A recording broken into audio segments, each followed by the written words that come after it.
दोस्तों, अभी हम उसी मंगवार पंचायत के स्वास्थ्य उपकेंद्र में मौजूद हैं, जहां पे ना तो डॉक्टर टाइम से आते हैं, ना तो दवाई मिलती है और ना ही एम्बुलेंस की सुविधा है। हालांकि इस उपकेंद्र यानी स्वास्थ्य केंद्र में बोला जाए तो पूरा सिस्टम ही खराब है। और मंगल पांडे स्वास्थ्य मंत्री हमारे बिहार के अब तो बड़े बड़े दावे करते हैं कि हमने इस अस्पताल में ये सुविधा दे दिया है, वो सुविधा दे दिया है। तो थोड़ा आप आंख खोलकर इस स्वास्थ्य केंद्र को भी देखिए कि किस प्रकार से यहाँ का सिस्टम बिल्कुल ही बेकार है। हमारे साथ में युवा समाज सेवी सौरभ जी हैं, हम उनसे बातचीत करने का प्रयास करेंगे इस उप स्वास्थ्य केंद्र के बारे में। सबसे पहले तो स्वागत है सर आपका दीक्षा न्यूज़ T20 में। प्रणाम दीक्षा न्यूज़ देखने वाले सभी हमारे भाई दर्शकों को। और जहां तक आप लोग मंगल पांडे की बात किए हैं, तो आज से 5 से 7 दिन पहले मंगल पांडे जी मधेपुरा आए हुए थे। उनसे जब मधेपुरा के हॉस्पिटल पे सवाल पूछा गया, मधेपुरा के स्वास्थ्य विभाग पे सवाल पूछा गया, तो वो तिलमिला गए।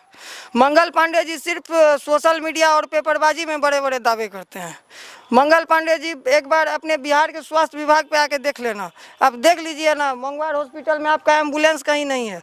मंगल पांडे जी सिर्फ फेसबुक और ट्वीट खेलने में व्यस्त हैं। मंगल पांडे जी ने कहा 1964 करोड़ का 21 योजनाओं का शिलान्यास किया। क्या शिलान्यास करने से दुनिया चलती है और सोशल मीडिया पे बड़े बड़े दावे करने से दुनिया चलती है?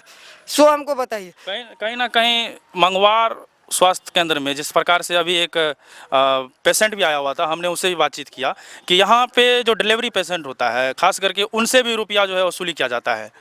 उसके बारे में क्या बोलेंगे? देखिए, पैसा वसूली करना तो ये आप अभी बात किए, वो आदमी से भी मिले, वो पेशेंट से भी मिले, और जहाँ तक हमको लगता है जो ये भी एक तरह से भ्रष्टाचार है।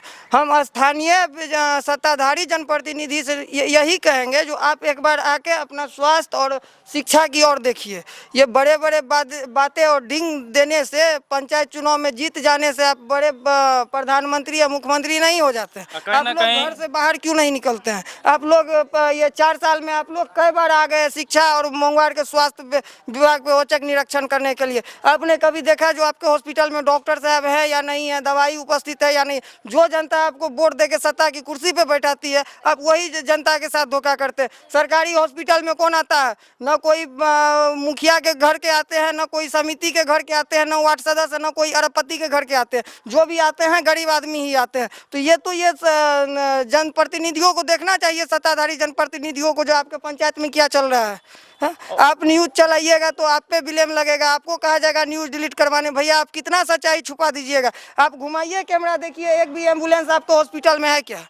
आप घुमा के देखिए, अंदर आप जाइए हॉस्पिटल के अंदर, डॉक्टर साहब हैं क्या? कितना टाइम हो रहा है?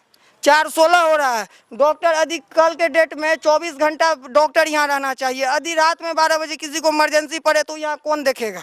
अभी हम तो 1 घंटा पहले खुद अभी हम अंदर गए थे और बोले हमारे माथे में दर्द कर रहा है और गैस का प्रॉब्लम है। तो एक मैडम थी, वो बोली जब डॉक्टर साहब नहीं है। हालांकि इस उप स्वास्थ्य केंद्र का जो है बिल्कुल ही सही उपयोग नहीं हो रहा है। बिल्कुल भ्रष्टाचार की आड़ में बिहार में शिक्षा और स्वास्थ्य है। और हम मंगवार पंचायत के सभी सत्ताधारी जनप्रतिनिधियों से हाथ जोड़ के बस यही रिक्वेस्ट करेंगे, जो भैया एक बार देख लीजिए, गरीब का बच्चा मर जाएगा। न तो शिक्षा आपका सही है और न स्वास्थ्य सही है।